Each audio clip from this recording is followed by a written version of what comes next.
Assalamualaikum warahmatullahi wabarakatuh. Jumpa lagi di channel Dr. IT Bedfarm, channel yang konsisten membahas tentang rawatan, murai batu lomba, dan penangkaran dunia burung.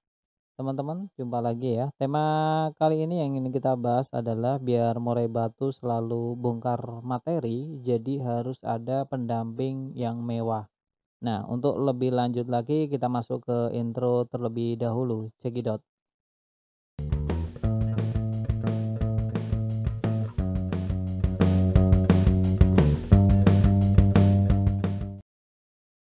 Nah, teman-teman, tema kali ini adalah, agar murai batu kita bisa membongkar materi dengan, bagus ya, selalu bongkar materi ini saat dilombakan, maka kita harus memiliki strategi khusus. Tentu beda dengan, orang-orang lain pada umumnya.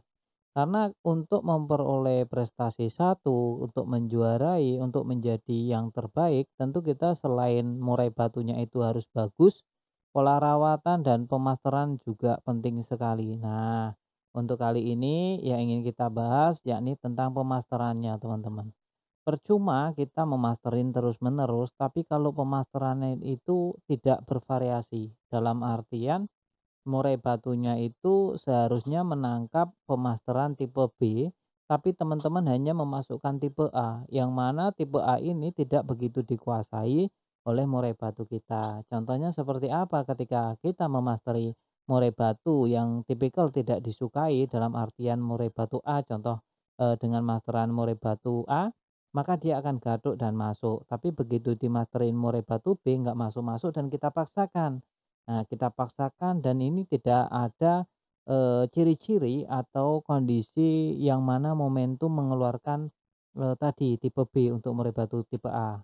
Nah, berarti kalau memang sudah dimasterin tapi tidak kunjung mengeluarkan materi, kemungkinan besar itu kurang cocok ya, teman-teman perlu dicatat dan coba dianalisa kembali ya, dilihat-lihat lagi atau mungkin ada yang salah dengan tipikal cara pemasterannya. Karena untuk pemasteran burung juga tidak boleh ditempel dan melihat pemasterannya. Takutnya nanti malah murai batu kita akan terganggu satu, kedua akan merusak murai batu kita untuk di mental, untuk malah nanti cenderung menyerang, lowo itu bisa menjadi salah satu sebab. Jadi harus hati-hati. Untuk pemasteran cukup didekatkan, kalau untuk burung murai batu yang dimasteri dengan pemasteran yang hidup, cukup didekatkan tapi dikerodong salah satunya atau dua-duanya dikerodong juga tidak masalah. Yang penting ada kerodongnya. Dan untuk pemilihan pemasteran juga jangan sembarangan. Jangan memilih masteran yang memutus murai batu. Contohnya kayak ciblek itu kan cenderung biasanya untuk murai batu yang baru mau merangkai lagu tapi diputus di tengah-tengah oleh ciblek, karena ciblek itu murai tipikal burung yang sangat fighter sekali. Ini menurut saya kurang cocok untuk murai batu.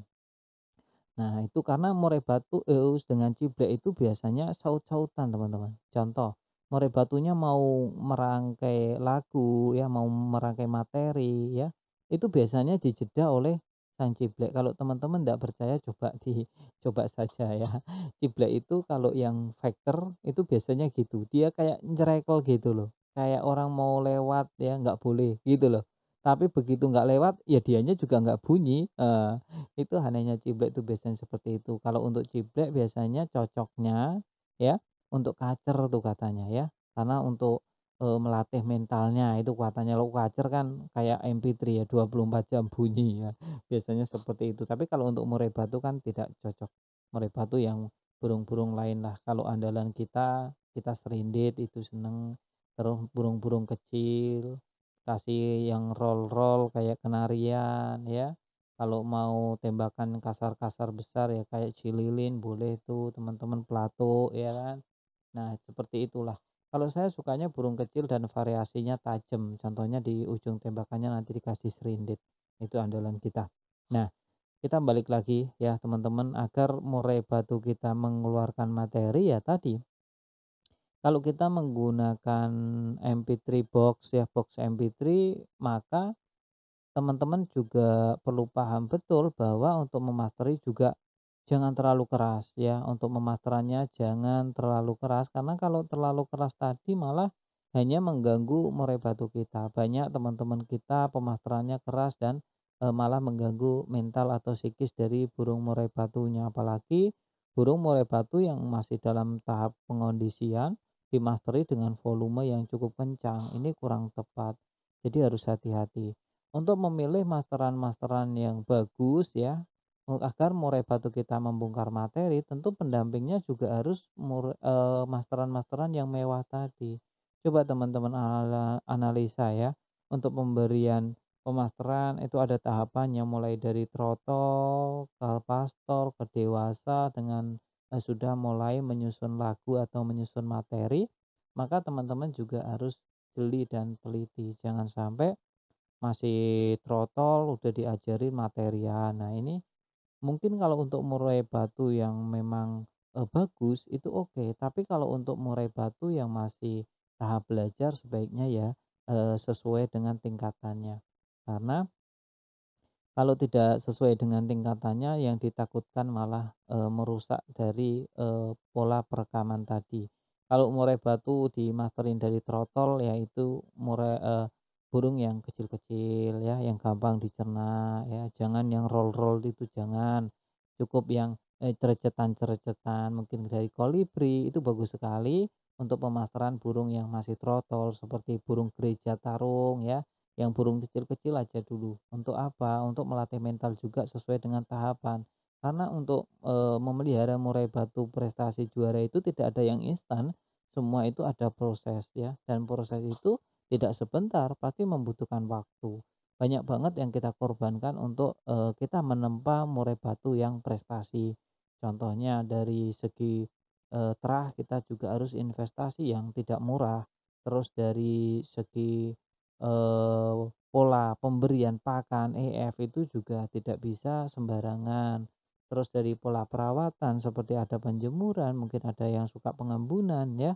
Terus ada umbaran itu juga tidak membutuhkan waktu yang sedikit. Itu yang kita investasikan untuk murai batu kita saat kita mencetak dari nol memang benar-benar sangat besar sekali. Jadi jangan sampai kita merusak murai batu itu. Yang terjadi saat ini kita sering lupa bahwa kita itu merawatnya itu benar-benar kayak dari nol, semuanya sudah kita korbankan, bahkan tidak jarang juga ada suami sama istri ya kurang harmonis gara-gara sang suami sering main burung. Nah, di main burung itu tidak menggunakan strategi, cuma asal-asalan, asal seneng, yang ada mengganggu uang belanja dapur. Nah, ini kan sangat disayangkan sekali. Untuk konten-konten edukasi di channel saya itu mengarahkan agar, sang suami dan istri itu harmonis dan hobinya pun jalan gitu loh.